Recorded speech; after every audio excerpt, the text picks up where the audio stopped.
2, 1. Nuevamente con cada uno de nuestros seguidores tuvimos una pequeña inconveniente, una pequeña falla, pero ya estamos nuevamente con todos ustedes, nuevamente conectados con los que poco a poco van a ir llegando, se van a ir uniendo con nosotros. Problemas de conexión que, bueno, no faltan en este momento, pero que ya nuevamente tenemos por acá a nuestra invitada de hoy, a nuestra invitada de todos los jueves. Cosas muy interesantes para todos nuestros seguidores. Qué pena, Mabel, problemas de conexión, pero acá estamos nuevamente contigo. Creo que cuando estabas arrancando todo lo relacionado con la introducción que ibas a hacer sobre todo lo relacionado con el tema de cómo los padres malcrían a los hijos, pues creo que podemos nuevamente retomar donde estabas.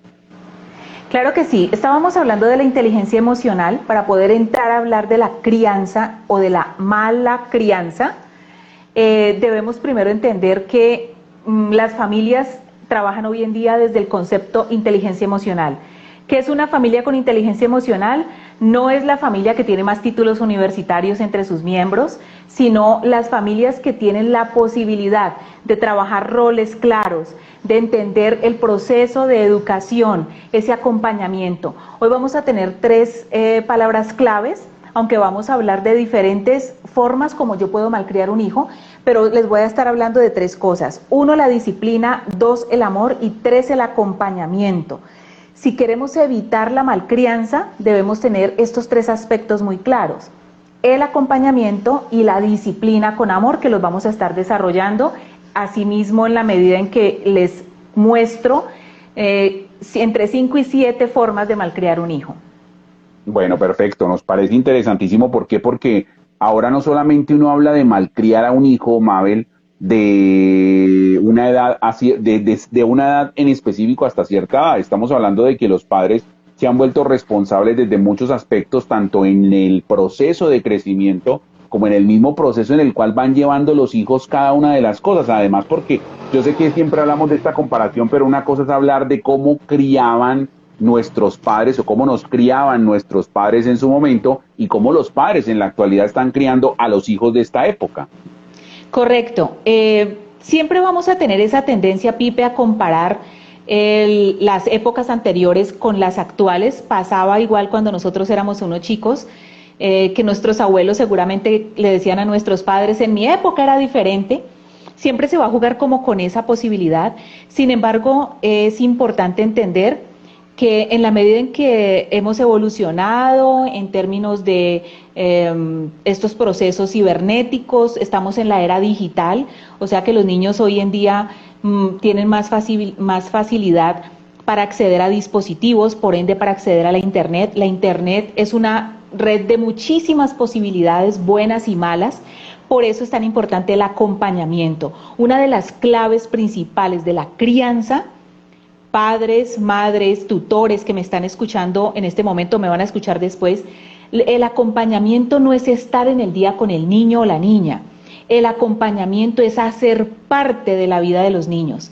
Los 7 primeros años son muy importantes, no solo porque el gobierno y las políticas de educación hoy en día plantean esto como la primera infancia, sino porque neurológicamente y psíquicamente es la época en que el ser humano desarrolla un sinnúmero de posibilidades neurológicas, hay unos cambios importantes, incluso se dice que esa es realmente la primera adolescencia. Es el primer momento donde tenemos cambios físicos, nuestros huesos se alargan, empezamos a mudar dientes, empezamos a leer y a escribir. A los 7 años estamos entre primero y segundo de primaria, o sea que es la época en que nuestro lenguaje se vuelve más constructivo. Pero lo que haya sucedido antes de esos 7 años es la base. Si el niño estuvo acompañado de unos padres que, aunque están muy ocupados en el día, sacan tiempo para él, si el niño se siente parte de esa familia, es un niño que crece mentalmente con la sensación de pertenecer. Y en esa medida confío en el adulto, confío en los vínculos.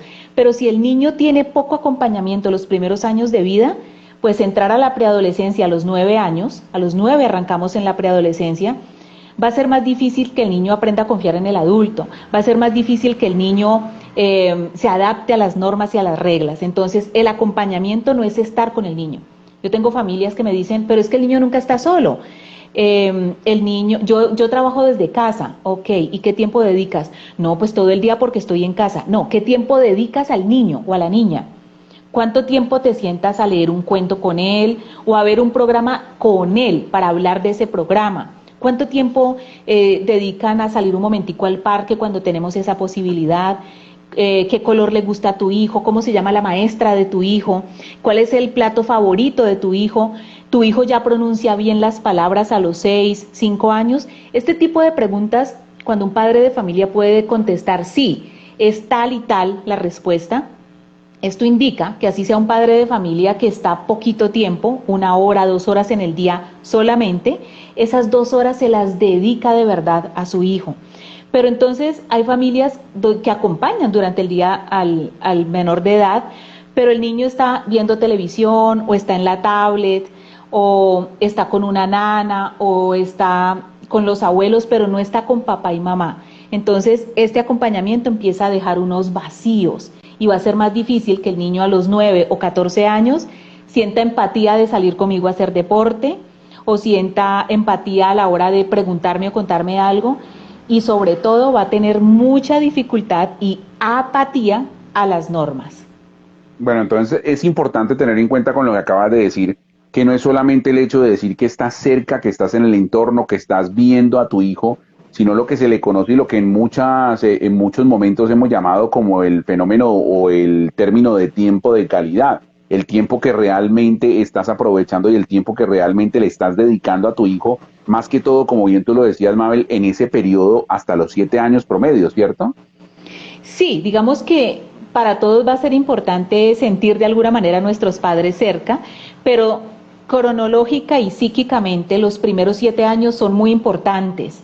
Incluso hay familias que se ponen de acuerdo la pareja para que uno de los dos pueda trabajar solo medio tiempo esos primeros 5 años, porque ya a los 5 años habla bien, ya va al jardín, entonces hay una independencia liviana.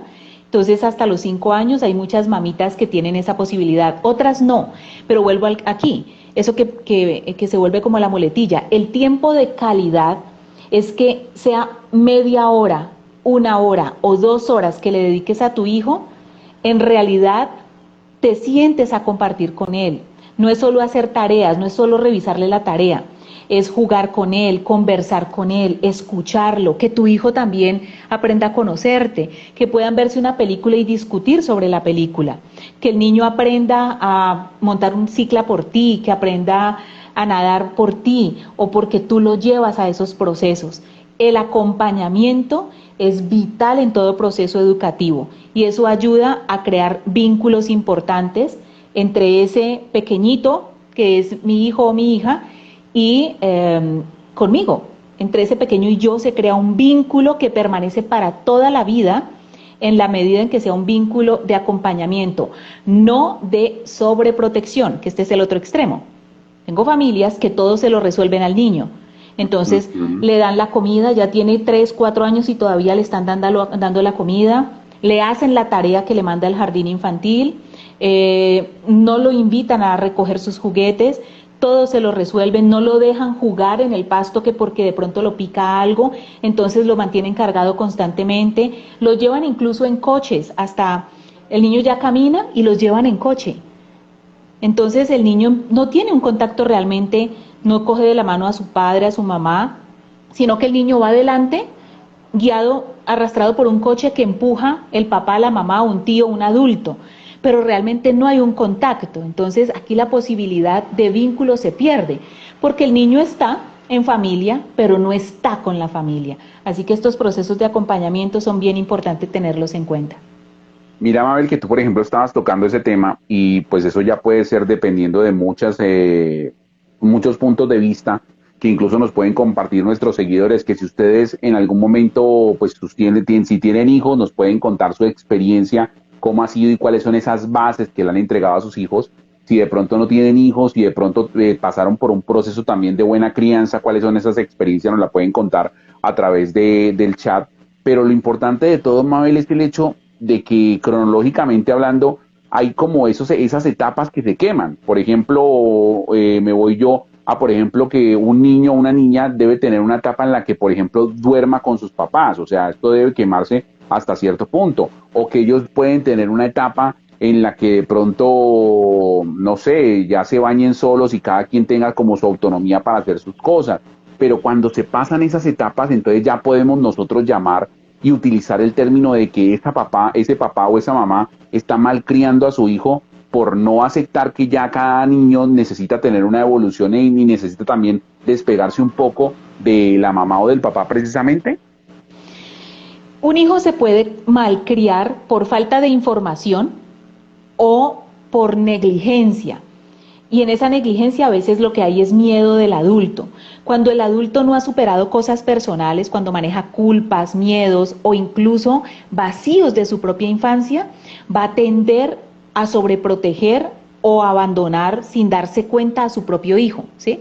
Porque son cosas inconscientes que quedan en el cerebro, marcadas de esa infancia también de ese progenitor. Entonces, ¿cómo se malcría un hijo desde la falta de información? Hay padres de familia que no saben, por ejemplo, que el niño necesita irse desprendiendo, que tal vez los primeros 3, 5 meses el niño podría dormir cerca a mamá o a papá. Algunas teorías plantean que el niño puede dormir en la misma cama los primeros mesecitos, pero que lentamente hay que irle haciendo una transición. Transición significa transitar un proceso, o sea, pasar por un tiempo hacia otro lugar. Esa transición significa que si sale de mi vientre, ahora de pronto pasa temporalmente aquí a mi lecho, ya el niño respira por sí solo, pero todavía el niño va mejorando sus sensores en la medida en que el niño ya desarrolla mucho mejor la vista, el oído, ya sensorialmente se conecta con su exterior porque ya nació. En esa medida lo podemos ir pasando a un corral cerca de la cama y luego a su propia habitación. Pero cuando hay un adulto con algún temor y no sabe que dormir con un hijo produce en el niño también unas interpretaciones, allí lo puedo malcriar por desconocimiento. ¿Cuándo es por negligencia? Cuando un psicólogo, un terapeuta, la misma familia, su maestra le dice al papito o a la mamita: ¿con quién duerme el niño? No, pues todavía dormimos juntos. ¿Cuántos años tiene el niño? No, 3, 5. ¿Por qué duerme con él? No, es que no hay suficientes habitaciones. O no, es que el niño le da miedo. Miren, ningún niño nace con miedo. Nosotros los adultos los trasladamos y dependiendo del ambiente familiar, lo que se esté viviendo, esto hace que nosotros tengamos unas angustias cotidianas, pero que en la medida en que no las canalicemos, se las podemos trasladar a un hijo. Entonces, cuando ya nos vienen diciendo, mire, no es saludable que duerma con el niño porque no es lo mismo la sudoración de un bebé que la de un adulto, entonces por temas de salud, pero también por temas psicológicos, porque es que cuando una mamá o un papá duerme con el niño, significa que la pareja empieza a hacerse a un lado, porque 3 ya no caben en la cama, se vuelve incómodo. Entonces, ¿qué empieza a representar? Que la pareja entonces duerma en el cuarto del niño o en un sofá al lado de la cama. Pues la interpretación es que el niño o la niña se vuelve la pareja simbólica del papá o de la mamá. Ah, no, es que no hay papá o no hay mamá, es que soy padre o madre soltera y por eso no hay problema y duermo con el niño. Igual, ese es el lecho donde duerme ese adulto y ese adulto en algún momento va a tener una pareja. Si el bebé, el niño y el preadolescente se acostumbra a dormir con el papá o con la mamá o con la abuela, eso primero hace que el niño no logre independizarse emocionalmente, se vuelve inseguro. Entonces tiene más terrores nocturnos, tiene más pesadillas, aparecen más imaginarios. Número 2, como el adulto de alguna manera en su momento puede tener una pareja, el niño le va a costar aceptar la nueva pareja. Número 3, si la madre o el padre se niega a tener pareja precisamente para evitar que el niño no se congestione, pues lo que estás es poniéndolo a él simbólicamente en ese lugar. Así que por acción o por omisión podemos, el solo hecho de dormir con los niños, pasado el año, pasado los 6 meses de nacido, podemos empezar a crear en ellos inseguridades y una interpretación de su rol inadecuada. El niño no es la pareja, el niño sigue siendo un hijo. Una pareja es esto, 2 personas en un mismo nivel de jerarquía. cuando estamos criando debe haber esto. El niño debe sentir que el padre lo ama, pero es la autoridad, porque esta autoridad le va a proveer seguridad. Si el adulto tiene miedo de que el niño sea disciplinado, de aquí voy con la segunda palabra de las 3 que dijimos, ya hablamos del acompañamiento, ahora vamos a hablar de la disciplina. El niño necesita disciplinarse desde muy pequeño. La disciplina no es negativa, la disciplina es que el niño pueda organizar su mente, su rol, porque esto le da estabilidad emocional. Cuando el niño sabe que hay un horario para dormir, un horario para comer, un horario, después va a poder tener horario para jugar, para ver televisión, para hacer las tareas. Pero si desde bebé no acostumbro a mi hijo a un horario, entonces lo acuesto un día a las 5 de la tarde, otro día a las 6, otro día a las 8 de la noche, el niño no va a crear una disciplina biológica, y son los niños que difícilmente tienen una disciplina para dormir. Entonces hay padres de familia que me consultan diciéndome, no, Mabel, es que imagínese que es la 1 de la mañana y estoy intentando que Pepito se me duerma. Algo viene sucediendo desde antes que no se resolvió y el niño no creó esa disciplina biológica. El niño empezó a darse cuenta que podía pasar esos horarios. Entonces miren cómo es de importante la disciplina, porque eso a largo plazo no solo ayuda al niño, sino a la familia. ¿Cómo hace una mamá, un papá, un tío, un abuelo a la 1 de la mañana esperando que el niño se baje de la cama o del sofá brincando? Las horas de sueño no van a ser las mismas. Eso también afecta a todo el sistema físico, neurológico y emocional. Así que es una combinación de cosas. La disciplina le ayuda al niño a tener salud integral. Aparte de lo que me estás hablando, Mabel, a nivel de la disciplina, hay muchos padres actuales que por querer ser actuales precisamente y por no querer ser disciplinados, como bien tú lo dices, pues se atienen mucho, utilizan la flexibilidad de, por ejemplo, si el niño se porta bien, comienzan a cambiar un poquito estos conceptos y estas reglas. O sea, si usted se porta bien, usted puede dormir más tarde. Si usted, por ejemplo, saca bien las tareas o hace bien los trabajos, entonces lo puedo premiar con esto. Entonces, como que comienza a existir, como que los mismos padres están incumpliendo las normas, las reglas básicas, las elementales, simplemente por querer ser un poquito más cercanos a su hijo, o ahí entonces entra ese punto de que la flexibilidad no la están respetando y que eso es una generalidad en la que todos tienen que regirse por ciertas normas a nivel del hogar que tienen que respetar sí o sí, pórtense bien o pórtense mal. Obviamente, si se portan mal, mucho más. Nosotros los colombianos tenemos una dificultad con la interpretación de la norma y la disciplina. La vemos como algo malo, no le vemos lo positivo. Entonces, la ley del vivo, entonces no, pues si me cruzo este semáforo en rojo, si soborno a esta persona, si la saco barata haciéndole un cambiecito, este tipo de cosas significan, es mucho de nuestra cultura, pero nos hemos flexibilizado tanto con esa mala interpretación de la disciplina que la vemos como un enemigo. Y si a eso se suma que muchos padres sienten temor de que su hijo se enoje con él, nosotros pasamos de la época en que le teníamos miedo a los papás porque nos daban con la chancleta, con el palo de la escoba, nos pegaban el grito y solo con la mirada ya sabía, nos helábamos todos. Pasamos de esa época a tenerle ahora miedo a los hijos. Tengo varios padres de familia que consultan porque tienen temor que su hijo se deprima, porque le dice que hasta que no termine la tarea no se para de allí. Y si se deprime, Mabel, y si de pronto le da por suicidarse, entonces nosotros mismos desde pequeños vamos transmitiéndole a ellos que la disciplina es mala, que si ellos se deprimen es malo, que si se frustran es malo. Miren, la frustración en realidad le sirve a todo ser humano, y si la vivimos desde pequeños mejor, porque la frustración me ayuda a desarrollar resiliencia. Cuando a un niño no se le deja frustrar, sino que al primer, ay, no quiero esto, ahí mismo les resolvemos, a la primera molestia, a la primera queja, le quitamos responsabilidades, hacemos las tareas por ellos, no dejamos que llore porque es que de pronto se me traumatiza. Ese tipo de exageraciones hacen que los chicos no aprendan a tolerar un no. Y un niño que no tolera un no es un adolescente que fácilmente empieza a sentir ganas de morirse porque la novia le dijo que no, o porque los amigos de pronto le hicieron una burla y entonces soy supremamente hipersensible. Entonces, no es que tengamos que educar a los niños desde el golpe y el grito. Debemos educar a los niños desde la realidad y es llevarlos a que ellos también enfrenten miedos y enfrenten situaciones, que nosotros los acompañemos, acompañamiento, pero no es resolverle.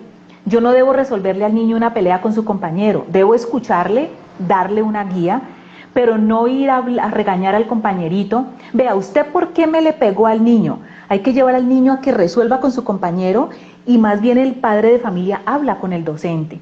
Muchos padres de familia le han quitado autoridad a los docentes y entonces el docente ya le da temor decirle a un chico que prenda la cámara, hoy en día que las clases son virtuales, prenda la cámara por respeto, pues porque hay un docente aquí que preparó una clase y entonces el muchacho tiene 9 o 12 años y no prende la cámara y no lo puedes obligar a eso, pero resulta que el chico no la prende no porque le dé pena, muchos están haciendo otra cosa, no están en clase. Y todo esto significa que desde antes él se apropió de una mentalidad donde supo que podía pasar la ley, que podía pasar la norma incluso respetar a la autoridad. Porque cuando un chico dice no la quiero prender y punto, ahí está irrespetando una regla. Un chico que a los 9 años quiere irrespetar una regla es porque a los 5 ya las irrespetaba. ¿Quién era la autoridad? ¿Quién era la figura líder en casa? Cuando no hay una figura clara o cuando todos al mismo tiempo hablan, pero en realidad todos son líderes que gritan, que pueden incluso golpear o no decir nada y dejar que el niño haga lo que quiera, estos extremos hacen muchísimo daño. Como agredirlo es dañino, no participar de un proceso educativo es un abandono simbólico. Estos dos extremos son perversos para la salud mental de un niño y un adolescente. Mabel, a nivel de lo que estás diciendo, pues encuentro dos factores que son importantes también a nivel de la crianza de los hijos. Y el primero que quiero preguntarte está relacionado con el entorno familiar, porque a veces, por ejemplo, hay muchos niños, hijos, hijas, que se crían acompañados no de sus padres, sino, por ejemplo, de sus abuelos, o de pronto de sus tíos, o de pronto de una persona, una nana o una persona que los cuida. Entonces ya vemos que la responsabilidad de la crianza no está totalmente sobre los padres que mantienen más tiempo afuera. Bueno, en épocas hasta antes de la pandemia, ahora pueden que mantengan incluso en la misma casa, pero aislados porque tienen una reunión en un cuarto, porque tienen que hacer otras cosas. Entonces, a pesar de que están en el mismo espacio, no están en el proceso de crianza. Entonces, ¿cómo puede llegar a afectar esta crianza cuando hay personas en el entorno que incluso tienden a ser mucho más importantes para los niños que los mismos padres? Digamos que siempre va a ser importante que haya alguien. Si definitivamente papá y mamá no están o no pueden estar o no quieren estar, pues como dicen los abuelos, del ahogado del sombrero, o sea, algo es algo. Con esto no quiero justificar la ausencia de un papá y de una mamá porque nadie lo reemplaza, ¿sí? Llevo 21 años guiando personas en procesos terapéuticos y algo que hace mucho daño en un adulto es la ausencia de un papá o de una mamá. Así lo haya criado con amor el abuelo, el tío, por eso les digo, cuando no es posible, bienvenido el que se quiera hacer cargo, ¿sí? Porque peor sería que nadie quisiera y entonces termina en un hogar de paso, ¿sí? Entonces, bienvenidos esos abuelos y esos tíos, gracias por eso. Pero ojo, papás y mamás, lo que no hacemos como padres directamente, de alguna forma crea una herida en el inconsciente. Hemos hablado de niño interior muchas veces, hemos hablado de los vacíos que quedan en la infancia. Siempre la ausencia de un padre en los primeros años de vida, por más que haya un tío, incluso por más que haya un padrastro, si el niño o la niña sabe que ese padre existe, pero que ese padre por algún motivo no aparece, su inconsciente lo lee como un abandono.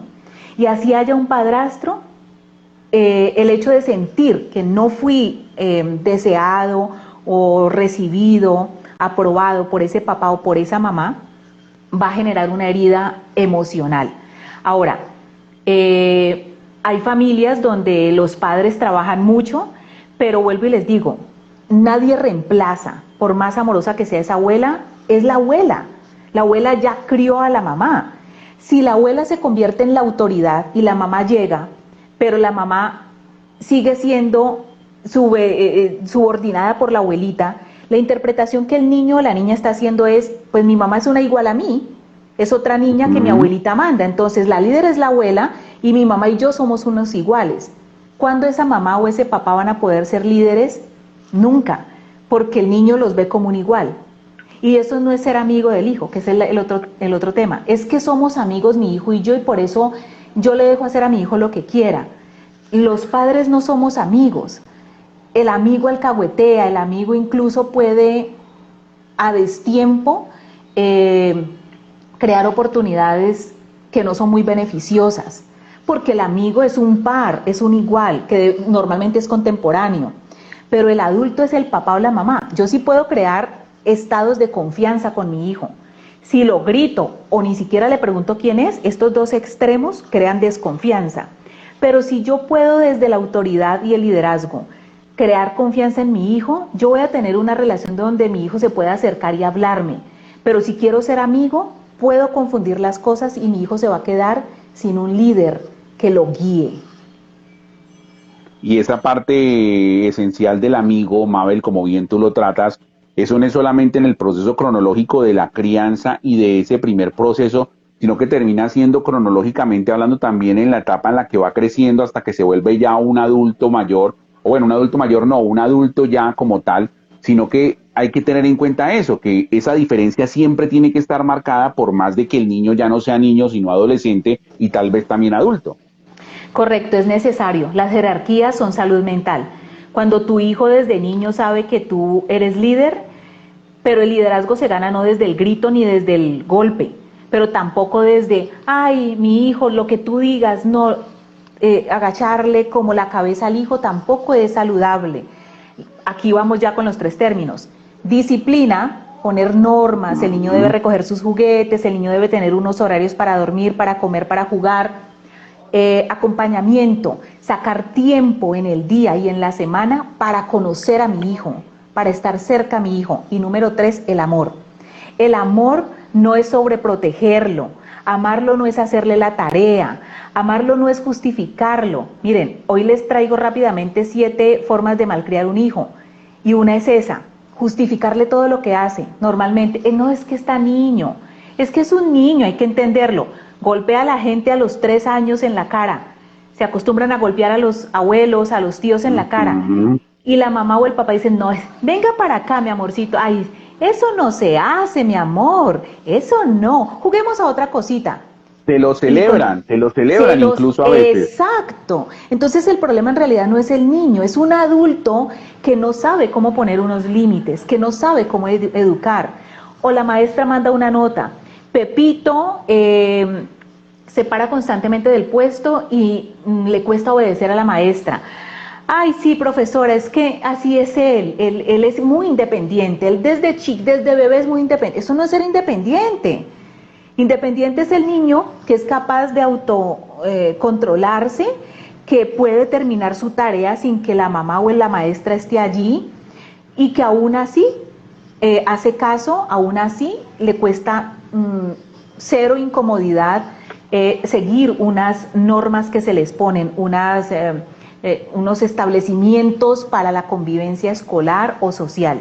Pero el niño que le cuesta seguir una norma, normalmente es un niño que tiene atención dispersa, es un niño o que es muy tímido y se aísla, o por el contrario, no sabe regular la emoción y termina agrediendo a otros, termina pasando por encima de la ley. Así que el problema no es el niño, hay que revisar es el grupo familiar, cuál es el concepto de amor, de disciplina y de acompañamiento que tienen esos papitos y esas mamitas o esos tutores que están criando el niño. Bueno, entonces continuemos con estas formas de malcriar a los hijos. Tú me hablas de la primera que sería justificarlos. ¿Cuál sería la segunda? Muy bien, la segunda es no cumplir lo que prometes. Miren, a un hijo o a un infante se le debe cumplir incluso hasta un castigo. Yo normalmente le denomino a los castigos amonestación.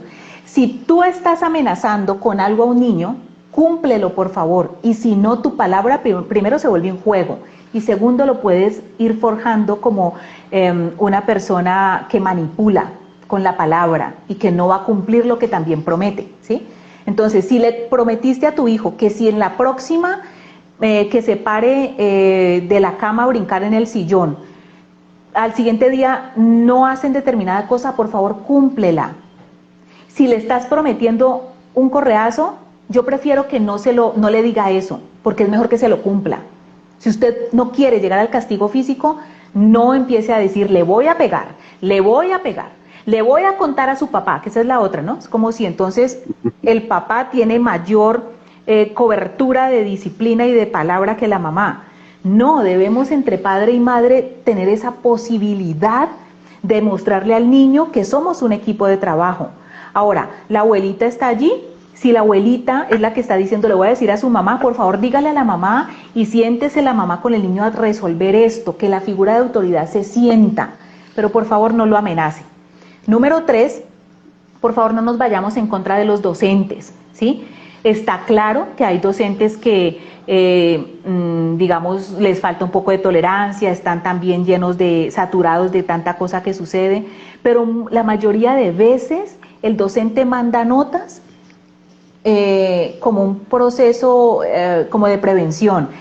Por favor, empecemos a revisar las tareas de Pepito, no las está trayendo completas, o por favor hablar con Pepito porque está siendo grosero con los compañeros. Después, por favor, hablar con Pepito, que sigue siendo grosero con los compañeros, pero además está golpeando a las niñas. O hablar con Pepita porque es agresiva con los niños. Y el padre de familia normalmente lo que dice es, mínimo eso la estaban molestando. O sea, asumimos que no hay que creerle al docente y no trabajamos en equipo con el docente. Por favor, el niño necesita entender que cuando sale de casa, si en casa hay una autoridad clara, en el colegio la debe haber también. Pero si el padre de familia hace creer que el docente no importa, que lo que diga el docente es, discúlpeme la palabra, basura o poco importante, usted no le está haciendo un favor a su niño. Usted le está quitando a su niño la oportunidad de que fuera del grupo familiar, él también se comporte como un ser humano saludable a la sociedad. Entonces, usted no le está haciendo un daño a la maestra realmente. Mientras termina ese año lectivo, la maestra sentirá en ese niño pues un desafío. Pero el problema mayor es para ese niño que está viendo en los adultos que él puede pasar por encima de algunos o de ciertas cosas. Vamos en la número 3. Ok, entonces retomemos un poco. La primera, justificarlos. La segunda, estábamos hablando de cumplir lo que se promete, sea lo que sea, tanto algo bueno como algo malo. Y correcto. La tercera me hablas entonces que ese sería contradecir a los docentes o entonces llevarle la contraria según la educación que ellos están llevando, ¿cierto? Correcto, no solo a docentes, allí yo incluiría tutores, tíos, abuelos, a veces el abuelo, mire, es que el niño, ay mamá, es que usted tan cansona, él está muy niño, es que él está pequeño, es que él es así.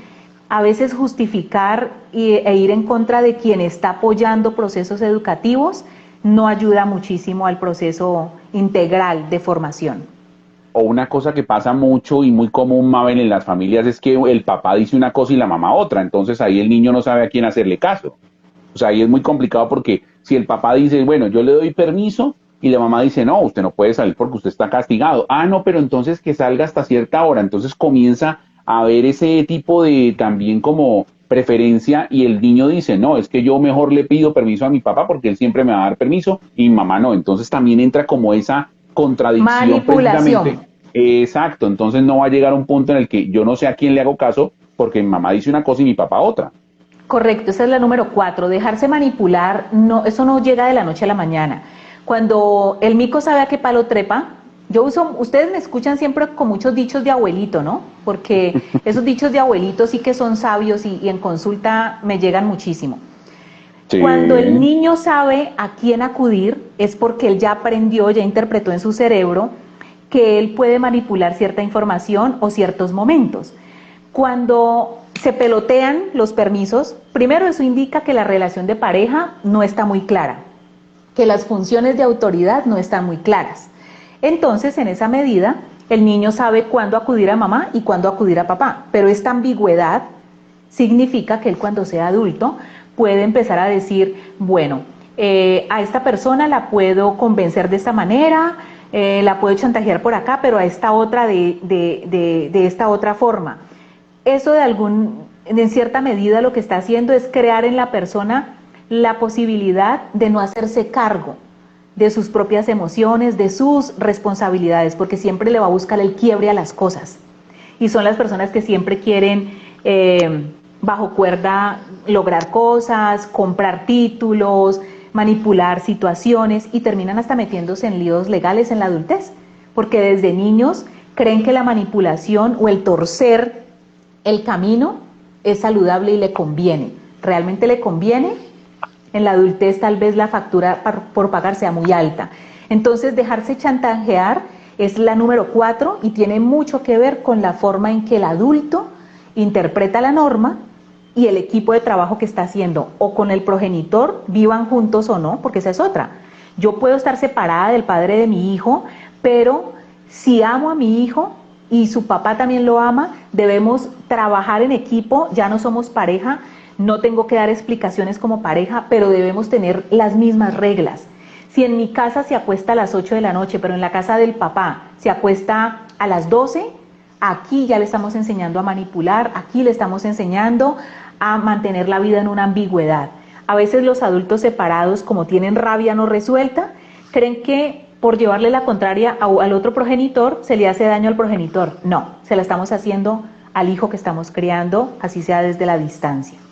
Te pregunto, Mabel, en este punto de la manipulación, ¿podría ingresar, o tal vez me estoy adelantando un poco, a ese punto en el que los padres, y que existen padres que con varios hijos en la casa tienen de pronto preferencia por alguno o por el otro?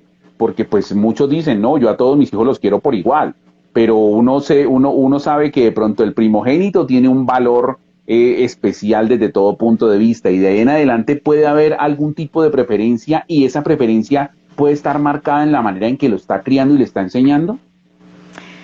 A ver, más que amar más a un hijo que al otro, es que cada embarazo, Pipe, tiene una historia. El mayor de pronto se dio en medio de una historia de un enamoramiento y un idilio, y estaban bien económicamente, fue planeado. De pronto el segundo se coló y justo nació en un momento donde había una crisis matrimonial o económica, y esas cosas también marcan, solo que son inconscientes. Ningún padre abiertamente o conscientemente va a decir, oiga, sí, yo estoy más conectada al mayor porque es que con él me fue mejor o me fue peor. Incluso a veces se conectan con el hijo con el que sienten cierta culpa, o con el hijo que les representa ese amor fallido. Son tantas las historias, por eso cada embarazo marca el tipo de vínculo. Entonces, a veces no es que se ame más al uno o al otro, sino que el tipo de vínculo, la misma estabilidad emocional del padre de familia puede marcar muchísimo esa posibilidad. Los roles, si uno de los hijos, por ejemplo, al nacer, justo se da una separación o hay un distanciamiento de esa pareja, entonces uno de los hijos es más cercano al papá y el otro más cercano a la mamá, pero eso se da también porque la pareja lo facilita, y eso indica que si se arman dos equipos, es que yo soy más de mi papá y mi hermano es más de mi mamá. Entonces, ¿qué pasa con la pareja de papá y mamá? ¿Será que en esa pareja hay un vacío y los hijos justo entraron ahí? Por eso la pareja, la relación de pareja dice mucho de la estabilidad en la crianza de los hijos. Tiene mucho que ver. Una pareja que no esté trabajando en llavería y que no estén cómodos como pareja, eso de alguna forma va a marcar la crianza. Bueno, importantísimo. Entonces, digamos, con las formas que estábamos o que nos estabas contando, Mabel, de malcriar a los hijos, justificarlos, cumplir lo que se promete sea lo que sea, contradecir a los adultos, entornos, tutores y demás, y la manipulación. ¿Cuál sería la quinta? El maltrato, sea físico o psicológico. Entonces, acostumbrarnos a gritarlo o a golpearlo para obtener la posibilidad de respeto, esto lo único que genera es una aversión en nuestro niño. Mientras nos tenga miedo probablemente haga caso, pero cuando deje de tenernos miedo se va a ir en contra. Aparece la rebeldía y detrás de la rebeldía otra cantidad de posibilidades. Entonces, gritarlo, digamos que manipularlo a través de la verbalización, quererlo minimizar, o por el contrario, dejarlo hacer lo que quiera, que es el otro extremo del maltrato. Los dos son maltrato, como gritarlo, estar encima de él, sofocarlo, no dejarlo ser, asimismo no prestarle atención, no estar para él, no hacer un vínculo con él, abandonarlo porque no tengo tiempo. El abandono no siempre es físico, hay abandono simbólico. Yo estoy en casa, pero en todo el día no le hablo al niño, no saco tiempo para el niño. Para eso está la nana o para eso están mis papás. Cuando no saco tiempo para ellos, eso se llama abandono simbólico. O estoy separado, separada, no saco tiempo para verlo, eso se llama abandono físico. Estos dos momentos son maltrato, así que el maltrato también es una forma de malcriarlo porque mi hijo no recibe una crianza equilibrada, sino una crianza con vacíos que él va a intentar llenar como sea, con drogas, con mala conducta, con comida, con adicción a los videojuegos. Los niños van a intentar llenar de alguna manera esos vacíos. Así que muchas conductas inapropiadas en los niños o en los adolescentes tienen un origen muy primario. ¿Qué pasó en esos primeros años de vida entre mi hijo y yo? ¿Qué se dejó allí como abierto? ¿Qué quedó inconcluso? La rebeldía, así como el temor, no nace en el niño. El niño no es rebelde porque sí. El niño desarrolla la rebeldía como una forma de manifestarse. Lo que hay que identificar es qué hay detrás de esa rebeldía. Bueno, interesante entonces, maltrato, que incluso a veces no, como bien tú lo explicas, Mabel, no es solamente maltratarlo físicamente ni verbalmente, sino a veces que el maltrato puede ser, por ejemplo, cuando llegan esos niños no deseados y que los apartas, que los aíslas, que no cumples con tu labor de padre o de madre, o que incluso es una constante en la actualidad, Mabel, y creo que de pronto en consulta, o pero creo que tú lo has visto en el entorno, pues hay mucha constante de madres solteras que les toca criar literalmente solas a sus hijos porque el papá no se hizo cargo, simplemente se apartó y de esa manera maltrató también a su hijo porque se aisló de que tuviera un crecimiento acompañado con papá y con mamá.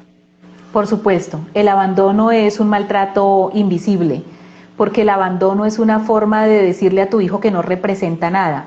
Y cuando alguien te está diciendo, usted no representa nada, es un maltrato psicológico bastante profundo. Muchos estudios psicosociales han mostrado que el ser humano puede resistir más maltrato físico, con todo lo que representa, que el ser ignorado. Cuando una persona se siente ignorada, abandonada, no se siente importante, en especial para papá o para mamá, esta persona puede desarrollar neurosis tan altas que se pueden volver psicóticas. Por ejemplo, asesinos en serie, enfermedades del estado de ánimo, depresiones crónicas. Esas relaciones parentales son tan importantes, quisiera que la gente de verdad dejara de pensar que por el hecho de que el niño no está solo, es suficiente. No, es que yo le tengo una nana, o no, es que está con mis papás. El padre y la madre tienen la mayor influencia. Los padres somos el 87% del proceso educativo. El 13% restante, para ser 100, lo hacen las instituciones educativas o la gente que nos apoya.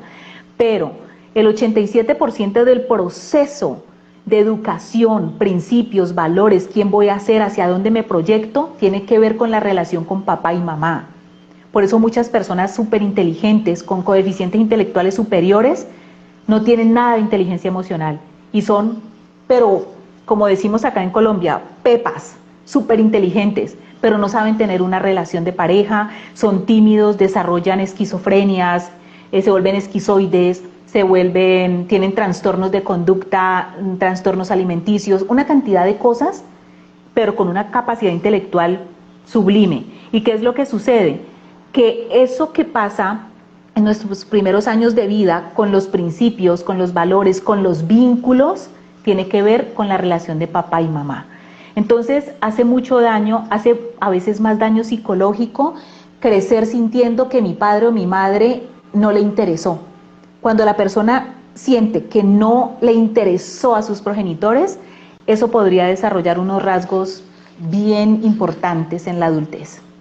Además que es un punto esencial porque no digo que a veces sea que tenga que ser, pero por ejemplo un hombre en su proceso de crecimiento requiere esa parte o esa figura masculina que le ayude a formar ese proceso con el que vaya adentrándose y va dejando de ser niño para convertirse en adolescente y de ser adolescente para ser adulto. Lo mismo una niña con su madre. Entonces creo que a veces, Sí. por más de que la madre pueda suplir un poco esa característica o ese espacio del padre porque no está, o que el padre pueda hacerlo con la madre, siempre se va a encontrar como ese vacío porque no tiene uno como Ese esa referente. autopista, exacto, ese referente. Entonces ese referente o ese vacío le va a afectar o puede que le afecte en un futuro no muy lejano. Sí, así como el referente del mismo género es vital, el referente del género opuesto también. Volvemos al ejemplo que diste. En el caso de un chico, tener ese referente de padre lo ayuda con la visión. Los hombres son visionarios, hacia dónde voy. La fuerza masculina, esa testosterona no es solo para sacar músculo en el gimnasio. La testosterona también es para crear proyectos. Cuando un hombre crece sin el acompañamiento adecuado de un papá, le puede costar un poco más crear esos proyectos. O puede crear proyectos, pero con una psicorrigidez y una angustia porque el padre no estuvo allí. Y el padre da seguridad, por eso el padre es como un techo. Me siento protegido. En el caso de ese mismo hijo, pero que tenga es una madre distante, poco afectiva, le va a costar mucho relacionarse con las mujeres, porque para ese chico, así como su padre es el referente de hombre, la madre es el referente de mujer. Si soy hombre y tengo rabia con mamá, siento en el fondo ese abandono de mamá, probablemente voy a desconfiar de todas las mujeres. Incluso, ¿qué ganas voy a tener de comprometerme con una mujer si no confío en ellas? Porque el primer referente femenino es la madre. Estudios que se vienen haciendo hace muchos años, incluso en la Universidad de Harvard se hizo uno por allá en los años 70, donde se planteaba que una madre rígida, fría, con un hijo varón podía desencadenar asesinos en serie. Y se estudiaba mucho cómo ciertos asesinos en serie en los Estados Unidos tenían una relación perversa con la mamá. Yo tengo muchos pacientes que luchan con ese fantasma, tratando de sanar ese abandono porque la mamá ha estado allí, pero no tienen un vínculo estrecho con mamá. No se sintieron en esos primeros 7 años de vida cercanos a mamá. Entonces, hace tanto daño la mamá sobreprotectora, que el peladito tiene 7, 8 años y todavía duerme con él, como hace daño la mamá distante, que no saca tiempo para el niño, que no lo abraza, que lo grita. En la psiquis infantil se crean unos estadios de dolor que se convierten o se van al otro extremo, a la rabia. Del dolor pasó al odio. Y ese odio, en muchos asesinos en serie, está amarrado a una mala relación con la mamá. Entonces mira lo importante, lo mismo con la niña. La niña necesita esa cercanía con mamá, es su referente femenino. Cómo mi mamá se ama, cómo trabaja su propia feminidad, cómo pone límites, aunque mi papá la ame, también cómo se hace respetar de papá. Pero si el papá no está, ese es su referente masculino. Entonces esa niña, si tiene un papá que la abandonó, un papá que no estuvo, que no se preocupó, más allá de los problemas que haya tenido con la mamá, esa niña puede crecer teniendo serias dificultades para relacionarse con los hombres o incluso no querer relacionarse con ellos. Bueno, importantísimo para tener en cuenta. ¿Qué otro punto tenemos pendiente, Mabel, para entonces hablar de estas formas para malcriar a un niño? Bueno, los dos últimos son el chantaje y permitirle los berrinches. En cuanto al chantaje, es empezar a decirle al niño, si te portas bien, te paso el celular. Si te tomas la sopa, te compro un dulce. Si ganas este año, te llevo a Disney. O sea, empezar a llevar al niño a que crea que lo que son sus responsabilidades, estudiar, portarse bien, recoger sus juguetes, hacerle ver a un chico o a una chica que sus responsabilidades hay que premiarlas, es como decirle a un adulto que si trabaja, le paga. Si usted debe trabajar porque sí, hay un pago, pero en realidad es porque detrás de ese trabajo usted va a poder pagar sus deudas, usted va a poder llevar dinero y comida a su casa. El trabajo, usted no le hace un favor a su jefe, usted está allí participando de unos procesos, ¿sí? Entonces, cuando el niño cree que estudiar es un favor para el padre de familia, el niño pierde tercero de primaria y le dice a la mamá, perdimos el año. O sea que es un niño que ya está creyendo que él no tiene una responsabilidad, sino que los demás son responsables de lo que él haga o no.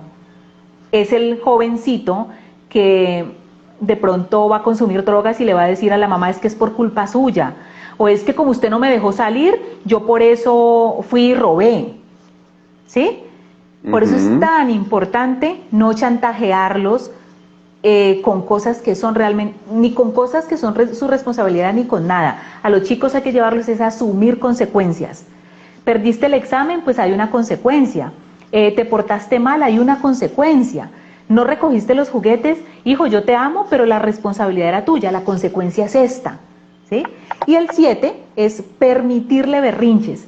Si tú acostumbras al niño a que no se frustre, si desde que él es muy pequeñito, él con un grito te para de la cama y tú haces lo que él sea, te pones de tapete de él, el niño a los 5 años pues te va a hacer berrinche en el centro comercial, a los 9 años te va a amenazar con que se suicida si no le compras el último Xbox. Entonces tiene que ver con los berrinches mal manejados desde muy temprana edad.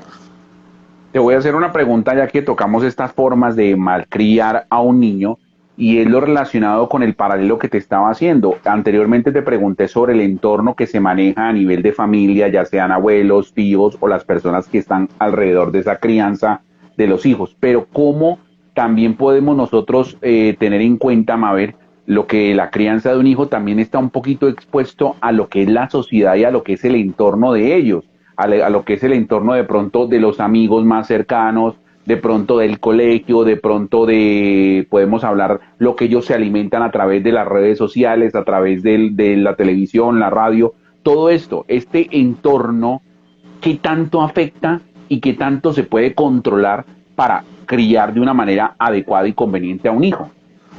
Afecta mucho, Pipe, pero si desde muy pequeños nuestros hijos tienen un vínculo estrecho con nosotros, no de sobreprotección, sino un vínculo donde yo de a poco le voy soltando ciertas posibilidades de explorar, de hacerse cargo de lo que hizo bien o mal, es un niño que va a confiar en mí como adulto y esto va a hacer que siempre me pregunte o que tenga se ponga cierta barrera protectora ante ciertas cosas.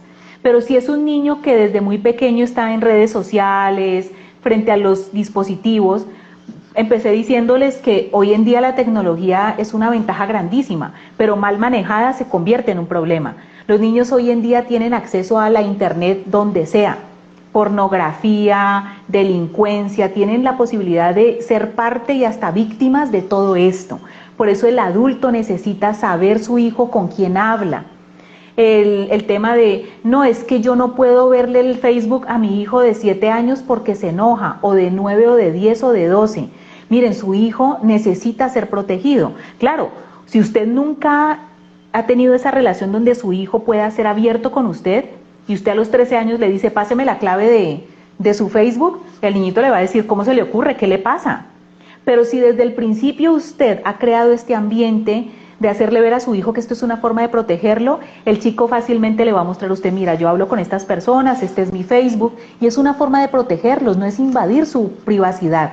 ¿Por qué? Porque los menores de edad todavía no tienen mentalmente toda la posibilidad de detectar a tiempo cuando alguien los está manipulando o los está metiendo en un problema. El ciberacoso, la prostitución infantil a través del ciberespacio es una realidad.